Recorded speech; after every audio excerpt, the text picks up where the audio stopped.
आपके संतान नहीं हुई तो आगे का शब्द क्या लिखा है कि भगवान फिर आपको वैराग्य मार्ग दे रहे हैं कि संसार के राग से रहित होकर दोनों वानप्रस्थ आश्रम को धारण करते हुए भजन करते हुए भगवत प्राप्त कर लो। ये तो बढ़िया चांस मिल गया। इसी बात को आत्माराम ब्राह्मण नहीं समझ पाए थे। उनका अगर पुत्र नहीं है तो फिर हमारी गृहस्थी व्यर्थ है, गृहस्थी व्यर्थ है तो जीवन व्यर्थ है, जीवन व्यर्थ है तो आत्महत्या कर लेते हैं। इस विचार से वो जंगल में गए। तो धर्मात्मा पुरुष थे वो भी, कोई ऐसे थोड़ी थे। तो जब धर्मात्मा पुरुष कहीं चिंतित होता है तो महात्मा का संयोग करवा देते हैं भगवान। ऐसा शास्त्रों में बहुत जगह देखा गया। तो एक सन्यासी महात्मा आते दिखाई दे तो वो ब्राह्मण घर में जन्मे थे, शास्त्रों का स्वाध्याय किया था, संध्या वंदन आदि करते थे। देखा संत तो उठकर खड़े हुए, प्रणाम किया। प्रणाम मुद्रा से समझ में आ जाता है कि आस्तिक है। तो संतों को केवल श्रद्धा चाहिए। वो बैठ गए और कहा तुम्हारा उदास चेहरा, क्या बात है? उनका भगवान सब कुछ है आपकी कृपा से, संपत्ति है, सब है, पर हमारे संतान नहीं। शास्त्रों में लिखा है संतान के बिना गृहस्थ धर्म अधूरा। फिर बार बार हृदय जलता है कि जीवन व्यर्थ। उन्होंने समझाया कि तुम्हारे भाग्य में 7 जन्म तक संतान का योग्य नहीं। तुम्हारे ऐसे अपराध हैं कि तुम्हारे संतान योग नहीं है। आप लोग ही अपराध कर देते हो, कोई दूसरा नहीं। गर्भ में देखा बेटी, हत्या करा दी। ये जन्म तो कष्ट में जाएगा, अगले जन्म में गर्भ ही नहीं धारण कर पाओगे। गर्भ में ही कोई संतान ही नहीं आएगी। कर लो उपाय, क्योंकि तुमने गर्भ का ही तो नाश किया, भ्रूण हत्या, उसकी तुम्हें जरूरत है नहीं, हटा दिए। कितने ऐसी माताएं बहनें जो ईमानदारी से देखे कितनी गर्भ हत्याएं करवाई। अब आगे जब उनका दंड मिलेगा तो तुम भगवान को कोसोगे। एक तो तुमने अपनी इच्छा से नष्ट किया, लड़की या जान करके या अपने योग्य न जानकर, और एक पैदा होगा योग्य और फिर वो नष्ट होगा।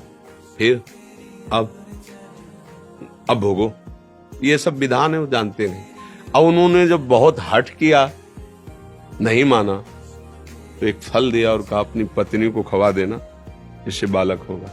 बड़ी खुशी हुई। आगे पत्नी को दिया। जब भाग्य में नहीं है तो कैसे स्वीकार?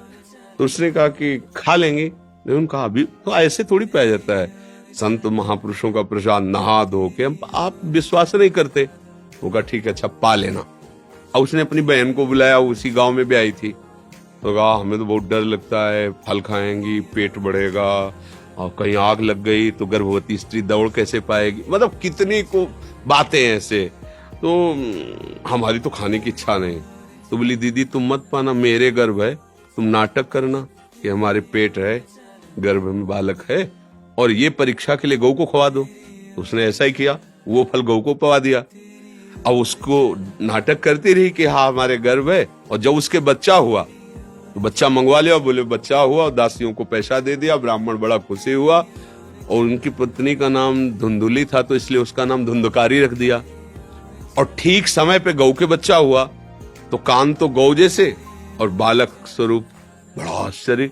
ब्राह्मण बोले हमारे तो भाग्य खुल गए, पहले हमारे बच्चा नहीं होता था, गौ के भी मनुष्य जैसा बच्चा हुआ। वो बड़े आनंदित थे। उसका नाम गोकर्ण रखा जो संत प्रसाद से, और इनका नाम धुंधकारी रखा। चरित्र है भागवत में प्रारंभ में। वो बचपन से इतना दुष्ट निकला कि खेलते हुए बच्चों को उठा के कुआं में फेंक देता।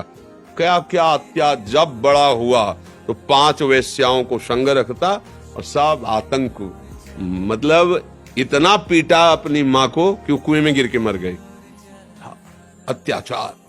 अब तो उनको लगा कि इससे तो अच्छा संतान न होती।